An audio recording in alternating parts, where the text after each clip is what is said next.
Добре дојдовте во Нов Асном. Денес имаме еден мој драг гостин кој е борец за животната средина во Македонија. Пред отприлика 2 години кога го направивме нашето прво интервју пред црквата Свети Димитрија во Ореовец, чии што џидови беа напукнати како резултат на работењето на рудникот изнад Ореовец, кој мојот пријател Ѓорги и неговата верна комитска дружина спречува да ја експлоатира рудата, тоест камењата кои се вметнуваат подоцна во изградбата на патот Битола-Прилеп, знаејќи дека има пукнатини во селото Ореовец врз зидовите на куќите, а сега гледаме една организирана хајка која се врши преку медиуми од страна за министерот за транспорт господинот Николовски, кој вели дека одредени буџовани кои имаат хациенди во селото ја спречуваат и ги организираат спречувањето на работата на овој рудник. Денес пак го имам, јас сум апсолутен сведок на напукнатите ѕидови. Имаме од 26.2024 година интервју на нашиот канал, каде што со слика покажуваме дека пукнатините ги посочува Ѓорги дека пукнатините на црквата Свети Димитрија се направени токму од динамитот и работата на рудникот во изнад селото Ореовец. Ѓорги, поздрав, драго ми е што пак те гледам, ти си мој многу драг гостин. Секогаш имаш поддршка од мене и околу мене луѓето за твоите активности, затоа што тие се искрени, честни, со искрени намери за да се зачува животната средина во Ореовец, но и пошироко. Кажи ми како си? Здраво, Сашо, повторно се немаме вака барем официјално видено на подкаст. Мило ми е што ме поканивте да снимиме уште едно, јас би го нарекол сведоштво на вистината и на ситуацијата фактичка, каква е, од каде почнала и како течи моментално. Така да ви се заблагодарам и вас и да ви посакам добар ден, добар и убав ден и на сите наши гледачи и следачи. Апсолутно.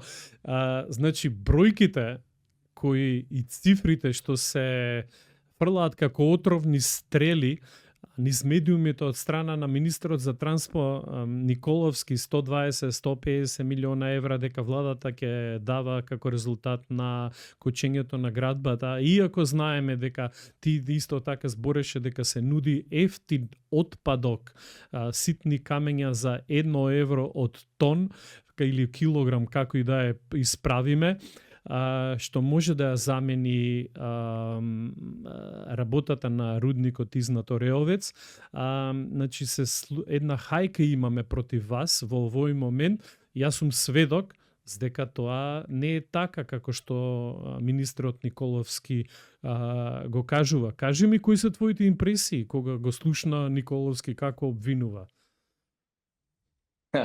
Моите импресии кога господинот од вас слушам дека бил Николовски, кој го изборуваше за некакви си циркузанти од селото Ореовец од Прилепско, беа баш смешни, затоа што човекот и всушност зборуваше за циркузанти и се уште се смешни, а уште посладко на душата ми доаѓа и посмешно кога ги гледам сите оние резултати на така наречената хајка, како се изрази ти, односно тоа е и голема потера и хајка против востанат народ, што досега во таква форма не се случил во помодерната историја на мајка Македонија.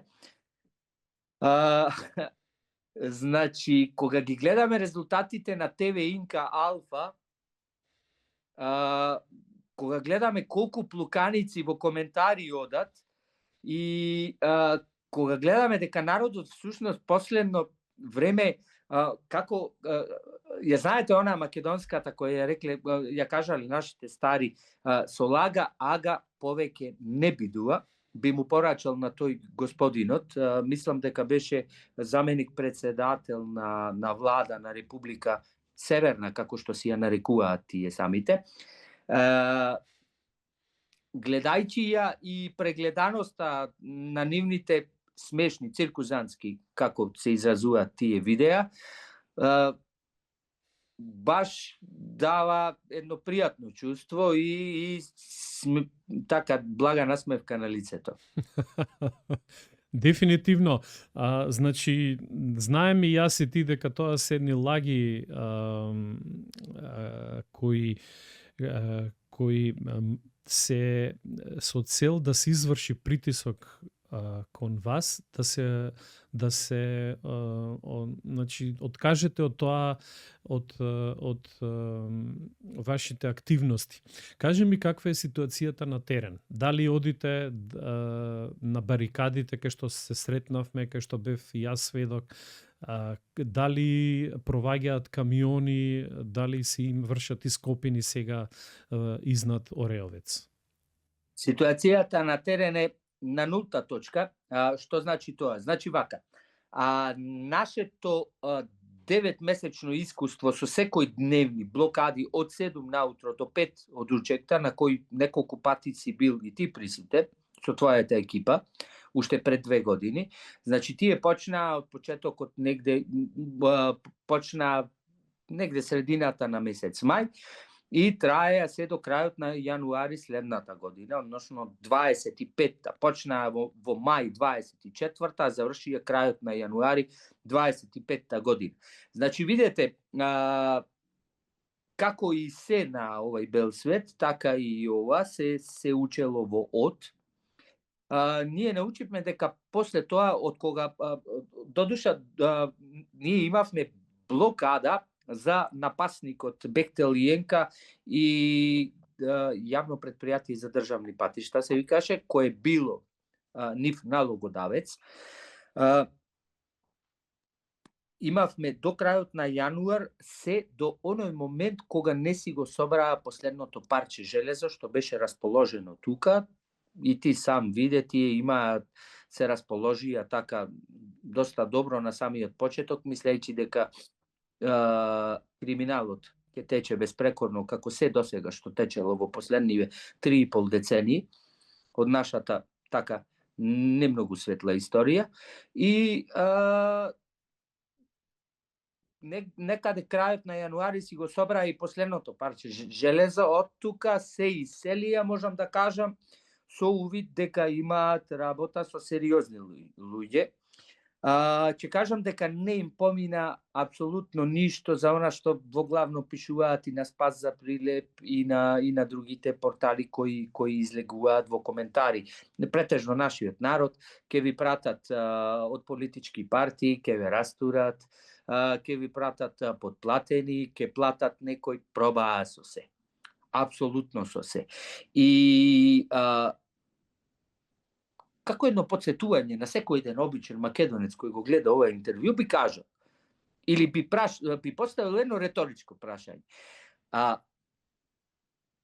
Ова што го гледаме, оваа хајка преку ТВ Инка Алфа, овие платени, значи, по неколку репортажи на ден, со плуканици, со така невкусни репортажи, самото ни кажува дека некому силно гори под нозете и, значи, во последниве 2 години апсолутно тоа е доказ дека пробале се. Ние знаеме точно на нашата кожа што се сме претрпеле, но ништо не запалило.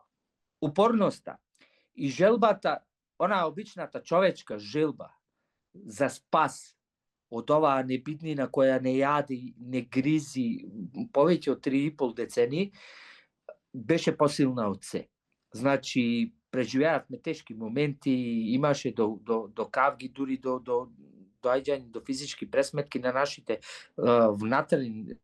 внатрешни состаноци кои ги имавме во селската црква, но ништо не ја прели таа чаша да се откажиме и да се бориме до крај. На вашето прашање, значи тука да се надоврзам, нашето искуство кажува дека ние немаме потреба да бидиме како и претходно постојано да дремиме на улиците, него ние имаме пријавено блокада во полиција до 2029, символично додека трае престолонаследништвото на властодржците моментални. Така да до тогаш имаме пријавено блокада и тие блокади ние ги правиме ад хок, како можеби некој од нашите гледачи кои го гледаат ова интервју се во тек, дека до сега имавме ние од крајот на јануар 2025 до сега, до пред 2 недели, кога беше последниот напад, 4 такви напади, со бројно присуство на полиција, како поддршка, заплашување и сите оние нивни снимања холивудски филмови и така натаму, но, како кажав, кај населението Прилепско е многу силна волјата и желбата да се избориме. Затоа што ние имаме 100 пати повеќе за што би се бореле, отколку што има некои причини за да не напаѓа. Ние знаеме дека си ја браниме водата, го браниме воздухот, ја браниме планината, ја браниме животната средина, си го браниме селото, си го браниме градот. Едноставно, тоа е најсветото нешто, а нивните причини суптилно сите ги знаат, сите до еден македонец, верувам, затоа што најголемиот легален грабеж на Македонија во последниве 35 години, мислам дека беше сделката со Бехтел и Енкел. 2 милиарди евра, јас искрено да ви кажам, јас сум факултетски образован, човек кој завршил факултет, ако некому му значи на 100 најсилни универзитети во светот, кој јас воопшто не го почитувам тоа, и јас тие 2 милиарди, таа цифра не знам да ја напишам, и доколку ми ја достави некој напишана на хартија, јас не знам ни да ја прочитам. А некој тоа го направи на дело. Така да, прилика да имаме представа за што станува збор. Те разбирам, кога ги спомна полицајците и тој циркус што се одвиваше пред 2 недели, дали можеш да ни кажеш како тоа сето те одвиваше? Вие бевте таму, они дојдоа или пак вас ве повика, па имаше новинари и можеш да ни кажеш подетално за тоа и заедно дали гледаш секојдневно изнесување на руда, мислам камења од рудникот? Не, да биде јасно, да биде јасно пред сите македонци кои го слушаат и гледаат това.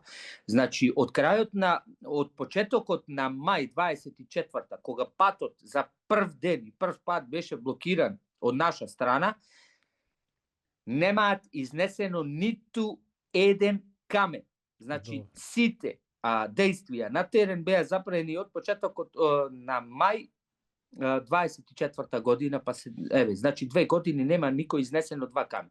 Лажам, имаат изнесено 2 камења, кога два кипери, 2 камиони полни со камења, тоа беше во адхок нападот кој имавме, чинам беше крајот на октомври минатава година, сега последнава есен.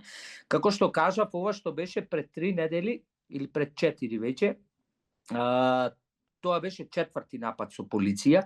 Значи, видете, злокобниот апарат кој го нарекуваме држава со неговите злобни пипци, наречени институции, кои сите работат во една спрега и за една цел, то на сите наши граѓани им е јасно. Тоа оди по нивни плани, со нивни договор. Значи, спроведувањето на машините за копање и кипери за товарање, кога влегуваат, тие случајно си бираат ден, тоа оди пропратено со многобројна полиција, со 30, со 40 полицајци. Тука има неколку марици, тука последниот пат видов, ми кажаа дека голем дел од младите дечки биле и инспектори, не биле обични полицајци. То беше, не знам, хаос, како би рекол.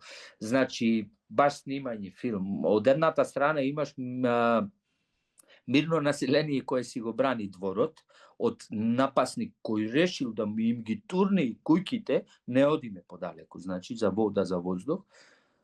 А од друг, значи никој никогаш никаков проблем према институција не направил од наша страна. А од друга страна имаш снимање на филм од апаратот наречен држава, па полиција, па 20, 30, 40 некогаш, па 5 марици пуштено, па не знам кога точно беше, има по нашите снимки на Спас за Прилеп, па дојде и евакуатор, што го викаме пајак, па кој коли ќе ги дигнеш ти со еден или со два евакуатори, човече? Во рок од 40 минути имаше преку 120 автомобили. Ние сме добро организирани и на секого му е јасно. Значи, од почетокот на мај 24 година, предпоследниот адхок напад, кога рано утрото влегле во 6 сатот, никој не ги виде, додека ги видовме, додека се собравме, тие товариле 2 кипери со камења. Затоа преđe ви реков дека лажам, ни еден камен, да, 2 кипери, па после имаше молење да ги пуштиме надвор.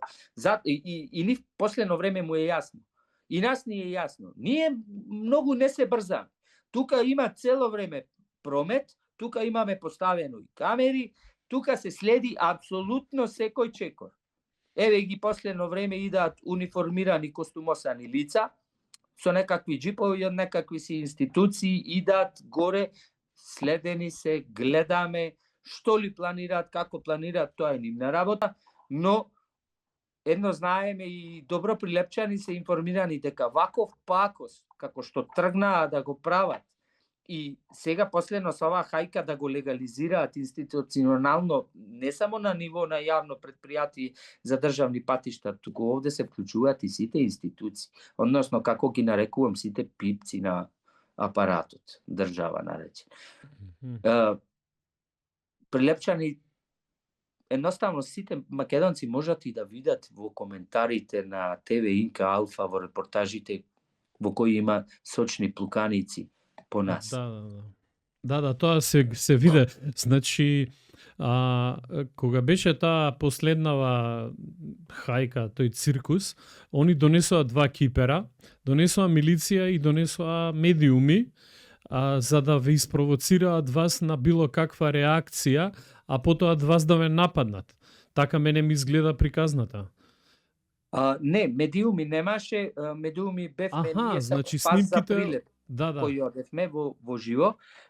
Видете, Сашо, нас, еве да им порачам, значи, тие добро знаат дека не можат да испровоцираат ништо што не е во складот со Божиот принцип, би се нарекол. Ние сме добро организирани и нам на сите до еден ни е јасно дека никаков вид на насилство не смее да има од наша страна.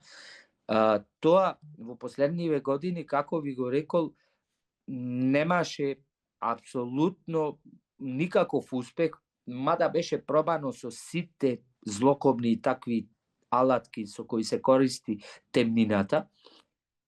И апсолутно се пробаа, ништо не им врви, тие знаат со кого си имаат работа и повторно ќе кажам, за тоа доказ е ваква хајка, значи државата, пазете, државата се исплаши од десетина, како ги нарекуваат некакви си, како ги нарекуваат, подсетиме, собственици на хациенди или така. Буџовани. Буџовани.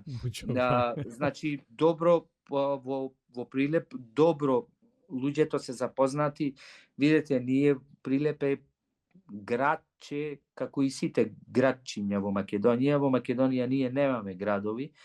За жал имаме градчиња кои и тие останаја полу живи, раселени со половично население, така да ние сите се знаеме. Ние знаеме дека во Оревоец има така добро ситуирани луѓе и дека има хациенди, но да плукнеш врз една група на луѓе кои одлучно станал за прв пат во историјата во поновата историја, би рекол, на мајка Македонија, и да удри на вас и да кажи не, нашиот двор не интересираат никакви парчиња хартија, никакви печати, никакви потписи. Овде нема да влезите. Тоа беше влезено на незаконски начин, тука се вршеше криминал и тоа е врста на геноцид за повеќе мина од нас. Ти да им го земиш чистиот воздух на цел еден град, да им ставаш околу 5 тони во една шаржа минирање на 420 метри од селото, каде скоро сите куќи испукаа. Еве ве покануваме, дојдете да се организираме, да ги снимиме и куќите на лице место. Значи не само црквата. Вие бевте уште пред 2 години после тие случаи и ја снимивте црквата. Што надевам и ќе го пуштите во овој дел. Ама еве да се организираме, да дојдете и да снимите куќите, значи безброј куќи има. Скоро сите се со пукотини. Сега, Ѓорги, застани тука. Само за оние кои не знаат, ја и ти знаеме нормално, објасни зошто минирањето во рудникот има такви ефекти врз куќите во Ореовец. Уште еднаш? Зошто минирањето кој се имаше во рудникот има такви девастирачки ефекти по куќите во Ореовец, црквата, и значи каква е подземната геологија? Одлично прашање, да. Значи видете, како прво самиот коп се наоѓа, можеби некој видел на нашето видео демант врз лагите од ТВ Алфа, дека копот се наоѓа на само 420 метри. Во една шаржа ставале околу 5 тони динамит. Сега вака, што е специфично за подрачјето, село Оревоец лежи на карстен предел. Значи, под селото има големи пештерни шуплини. Тоа сето лежи на таква подлога. А после под тие шуплини се наоѓа мермер, затоа што таа планина цела и неговата целокупна околина е мермерна. Може би нашите гледачи знаат дека еден од најбелите и најквалитетните бели мермери именно се ископува и на 1 километар воздушна линија од селото Оревоец. И сега, тоа го сведочат и многу жители на селото Оревоец, кога во случаите кога се бушело за бунари, имаат енормни пропаѓања во еден момент до 30, 40, до 50 метри само да падне цевката, без никакви, значи, бушотини. Тука, значи, поминува во шуплина, па онаму после 50, 60 метри, 30, 40, зависи на кое место, сите различно си кажуваат како бушеле, па повторно да фати на тврдо тло за да буши. Така да вибрациите кои онака се предизвикани, повторно ќе повторам, со околу 5 тони количество на динамит во едно пукање, тоа не е нормално, на само 420 метри од селото, и вибрациите се уште посилни. И испукаа скоро сите куќи. Да. Значи, тие вибрации заради монолитноста на подземните карпи, кои се поврзани со селото, предизвикуваат напукнување на ѕидовите и пореметување на водата, подземните води. Кажи ми, имаш и друга алтернатива, се чинам. Значи, се нудеше од околните веќе постоечки мермерни комбинати и ископи, отпадот, кој исто така е ситни камчиња, да се собира. Кажи ми нешто повеќе за тоа. Дали има Кажувам решение? за цела македонска јавност, каде беше, кога беше и како беше. Ајде, повели. Значи вака, тоа беше негде чинам беше есента 2024 година, кога не повикаја неколку присутни, неколку од организаторите наши на состанок во канцеларите на ЈПДП, каде што ќе дојделе и представници на Бехтел и Енка, и да дојдат и наши представници и представници од владачи на некој. За тоа не сум сигурен, ајде да не биде така како официјална вест за овај дел, во кој јасно беше укажано. Јас, како еден од организаторите на почетокот на овие блокади и на оваа борба, од самиот почеток не сум присуствувал ни на еден состанок со официјални костуми, никогаш. Јас сметам дека немам потреба да бидам во такво друштво и на такви разговори. И има луѓе кои одат таму. Нас ни беше укажано, адвокатот Жарко и Дејан Ачковски, наш соборец, стриктно забрануваме да бидат присутни на овој состанок. Значи, условот ним ни беше таков. Појдоја тројца, каде беше бившиот градоначалник на општина Прилеп, и состанокот се одржал во просториите на јавното предпријатие за државни патишта, каде што таму било кажано во 6, во 8, во 10, во 15 очи, не знам во колку, дека, значи таму било понудено. Дојдете и земете си тампон за автопат за 1 евро од кубен метар, готов да дојдите и само да ви го товарат и да си го носите. Него да копате нов рудник, да уништувате ново парче од природата, каде што е многу поопасно, каде што има извори кои со својот капацитет пуштаат вода, количество онолку колку што дал Бог во градскиот водовод во Прилеп. Значи да не правиме така. Им било кажано дека нивниот фамозен, скријан, таен договор со Бехтел и Енка предвидувал отворање на свој рудник. А отворање на свој рудник кошта 4,5 евра за кубен метар тампон. Сега да ја откријам работата, лукавата, скријаната намера. Значи вака, во барањето за концесија на Оревојчкиот коп е побарано на 20 години, македонци, на 20. И барањето гласи за мермер. И повторно ќе кажам, копаат на мермерна планина. На само 150 метри, односно, нивната концесија се граничи со концесија која е активна за ископ на мермер. Од таму вадат мермер, на 150 метри од нив тие ќе ваделе чакал за автопат. Значи, затоа не само кај прилепчани, кај целокупното македонско население, ова не поминува. Ова е отворање, значи, да ги објасниме како стојат, значи, како се слоевите на земја и карпите во тие планини. Од озгоре имаме земја со нискостеблеста шума и трева, имаме слој на земја, после слојот на земја доаѓа камен, кој е од онаков материјал, карстен, би рекол. Јас не знам стручно да се изразам, не сум геолог, и под тој слој неколку метра почнува мермерната планина, па се до длабоки длабочини.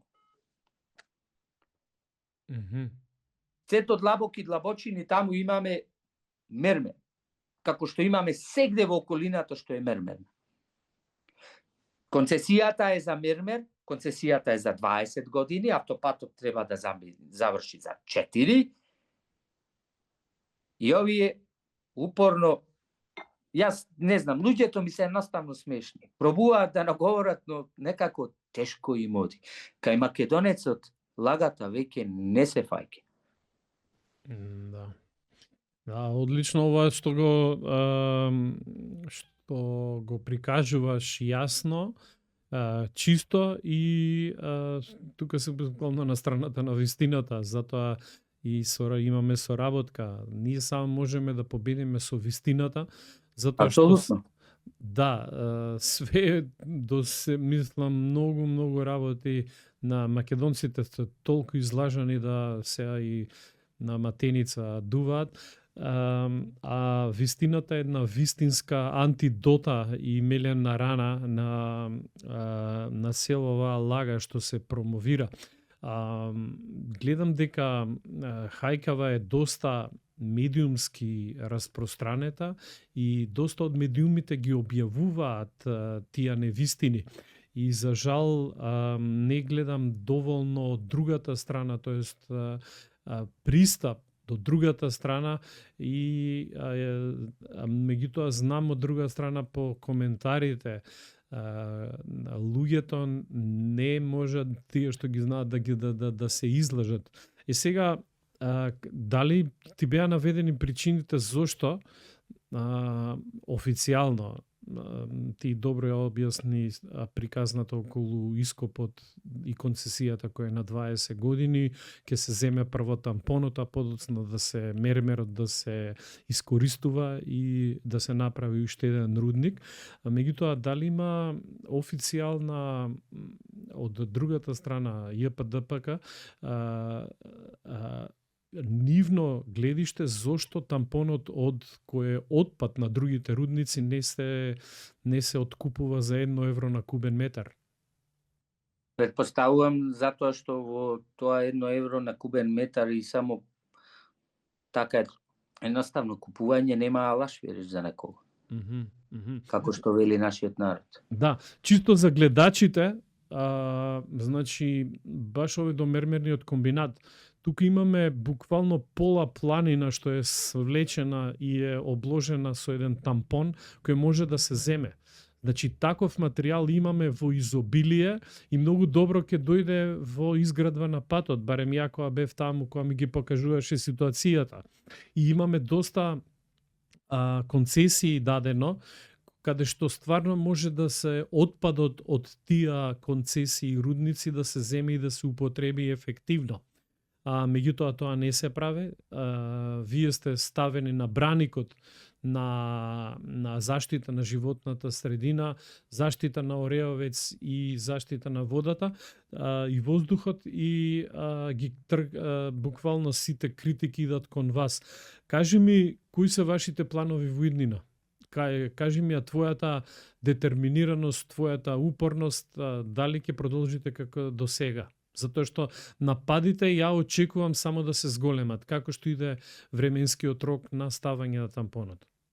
Видете, нападите како вака што се во оваа форма, тие се некое наговестие за некои други понатамошни постапки, но едно буни во моментов додека разговараме јас и ти сега, ден понеделник, сатот е некаде околу 2, вака реално време на снимањето на ова интервју, се случува тежок, една пеколна атмосфера во собранието на Република Македонија, во нај пентаграмот, кој го видел од озгора знае дека се работи за пентаграм.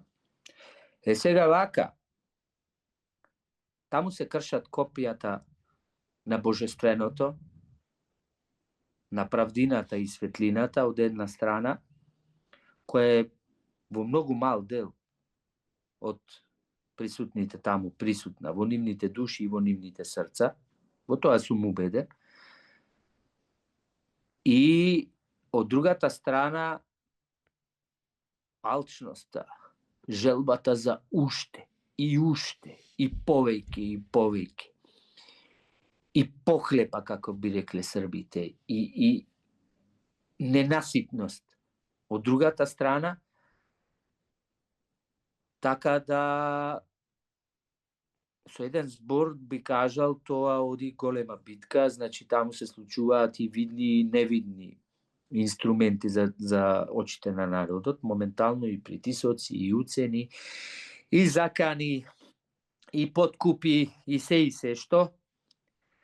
за да се донесат измените за законот за минерални суровини, што би значило доколку се донесат онака како се предвидени, ние автоматски со печат и подпис официјално стануваме рударска колонија и би потсетил тоа како вклучување на црвениот аларм на секој еден македонец, на секој еден човек.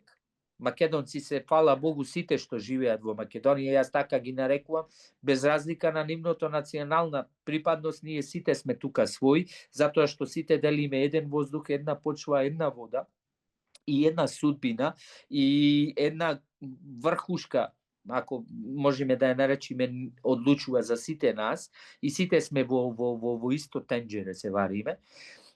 Така да тоа би значело смртна казна која би доаѓала тивко, полека, невидливо и нечујно за човечките сетила. Значи, само да подсетам дека во 2014 година се направени повеќе од 100 бушотини во цела Источна Македонија. Еве, имаме официјално и помпезно најавување на еден прекрасен странска инвестиција, а тоа странска инвестиција е еднакво на странска окупација. Да се разбериме, за тоа може во друг пат, во друг да разговараме што значи странска инвестиција. Да. Ние си ги затворивме своите фабрики каде што можеме со своите ресурси и со својата работна сила да вадиме готов производ, ние носиме странски инвестиции, пазете, што било вау, успех за некого. Да дојдат и да ни наложуваат што сакаат. И сега, еве, да се вратиме за Антимон, имаме, тоа е во североисточниот крај на Македонија, на граница на тромеѓе Македонија, Србија и Бугарија. Значи, се долу, не само до Струмица, до Гевгелиско и Кожух планина, вклучувајќи ја тука, за металични руди, зборувам. Цел источен, значи како ја дели Вардар, Македонија, ако гледаме од Повардарието на исток и на запад, цела Источна Македонија е ренде направена од 2014 година, без ние ни да знае, ни да бидиме свесни што нас ни се спремало. Ова сега се финалните спроведувања да сето тоа биде законски. И тоа е она што се случува, што пробавме да го објасниме во четвртокот, во петокот, минатата недела и денеска, такви пеколни денови во собранието каде се кршат копијата. Така да, македонци, Македонија е веќе ренде направена од бушотини, а овде треба да се појават повеќе од 20 рудници. Значи, овде поготово од Прилеп, каде што се сконцентрирани 85%, може и картата да ја покажите, 85% од минералните богатства на Македонија се во Прилепската општина. Во Прилеп и околината на Прилеп. Овде, седејќи во било кој кафич, во било која точка, во центарот на Прилеп, сите оние планини од три страни кои не обиколуваат, а од четвртата веќе големата наша житница, која за жал не е насадена со жито, Пелагонија. Значи, сите тие врвови од тие страни што се видни од сите точки, од центарот на градот, ќе бидат подјадени и раскопани за туѓи бели дворови. Да, јасно е тоа. И не само што е за туѓи бели дворови, него ја можам од економска гледна точка, од финансиска да сведочам. Законот за минерални суровини несоодветно ги третира и концесијата сама по себе, како и профитите што тие компании ги прават. Дали сега, дали во иднина. Значи, кога се работи за минералните суровини, тие се ограничени. И тоа е добро, како што ти објасни, значи, еднаш кој ќе се собере, веќе го немаш. И затоа што го немаш, не е обновливо, мора да има посебен, да биде третиран по посебен финансиски режим, каде што како прво концесијата треба да го адресира, а и второ треба даночниот систем тоа да го адресира. Кога ќе споредам, јас знам како е повеќе во Канада, како во Канада тоа се работи, како се работи тука, тоа е две различни работи се тоа. Значи, мора да има локалната средина, заштита на животната средина, локалното население да види бенефит од сето тоа и развој, дали е заштита на животната средина, урбаниот развој, инвестиции во образованието, урбанизмот и развој на градот, тоа треба да го адресира исто така. Кај нас тоа воопшто не е адресирано. И оној што инвестира во минерални суровини, уствари сега плячка државата, затоа што државата нема добра легислатива за да ги одбрани овие ограничени минерални суровини добра што ги имаме, за да ние, тоест локалното население, види бенефит. И мене ми е тоа познато, ти имаш целосна поддршка од мене, од Нов Асном, од организацијата, и затоа кога видов минатата недела дека стварно се створена хајка против вас, морав да ти се јавам да го направиме овој разговор.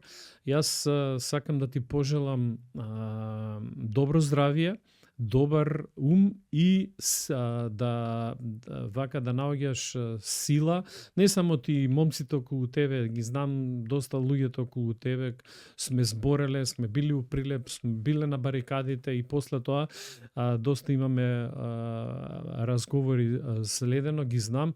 Да ви пожелам на тебе и на сите околу тебе на добро здравје и на Божја волја да може да истраете во овие хајки, затоа што сега ќе бидете се повеќе и повеќе оцрнувани. Тоа е повеќе очигледно, како што проектот се повеќе се реализира и ќе им треба на јавното предпријатие да испорача ситни каменчиња кои ќе идат во тампонирање на патот, така да имате целосна поддршка од нас овдека, од вас, и ние ќе бидеме у контакт. Дали за крај имаш нешто да ни кажеш на нашите што испуштите? За крај, едно би кажал, значи вистината е многу голема и за среќа, ете, Бог веќе не дава темнината да ја преовлада светлината и вистината.